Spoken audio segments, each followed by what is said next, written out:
Bonjour, je suis le docteur Monique Alouche et aujourd'hui nous allons parler de l'asthme. Le diagnostic de l'asthme doit être évoqué selon certaines situations. Il peut être différent d'un patient à l'autre. Je vous donne des exemples. Une toux persistante, un essoufflement persistant, un réveil nocturne, un essoufflement nocturne, une impression de faire des bronchites à répétition. Tous ces symptômes peuvent évoquer un asthme débutant. La définition de l'asthme est un peu compliquée. En effet, c'est un désordre inflammatoire des voies aériennes supérieures. Il s'y ajoute un infiltrat, des voies pulmonaires, polymorphes. C'est pourquoi je ne m'attarderai pas sur cette définition. Ce qu'il faut retenir, c'est que l'asthme est une hyperréactivité bronchique à différents stimuli.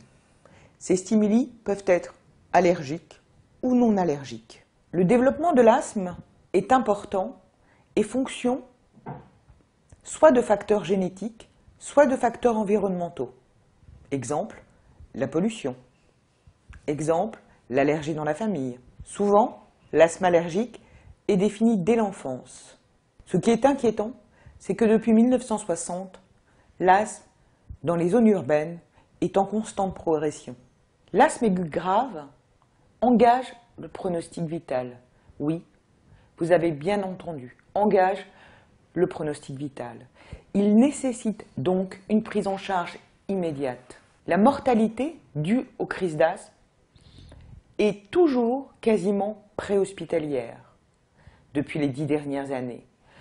Cela veut dire que nous, les médecins, nous ne sommes pas assez vigilants ou nous ne vous faisons pas assez la leçon. L'asthme est une maladie grave. Il faut prendre les traitements, il faut se surveiller. Et vous ne le faites pas. Vous ne nous écoutez pas. Je veux absolument insister sur la prévention de la maladie asthmatique. En effet, je vous ai expliqué dans l'introduction qu'elle pouvait être fatale, contrairement à ce que l'on croit. Beaucoup de décès pourraient être évités. Chacun a sa responsabilité dans la maladie asthmatique.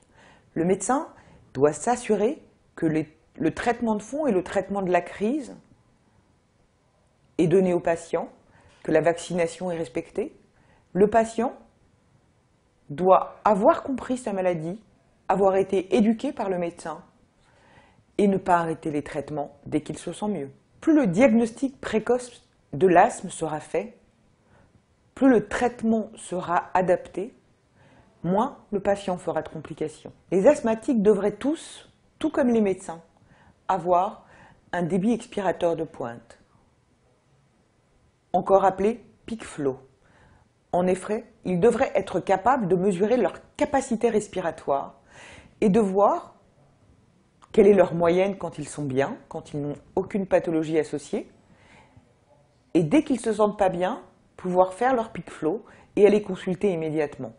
Cela éviterait bien des complications. Le traitement de première intention de la maladie asthmatique sont des nébulisations par des bêta+ et des corticoïdes. En conclusion, l'asthme aigu est une maladie qui peut être fatale. La prévention, l'éducation, le traitement sont tous nécessaires. À bientôt pour un autre item sur l'angine par exemple.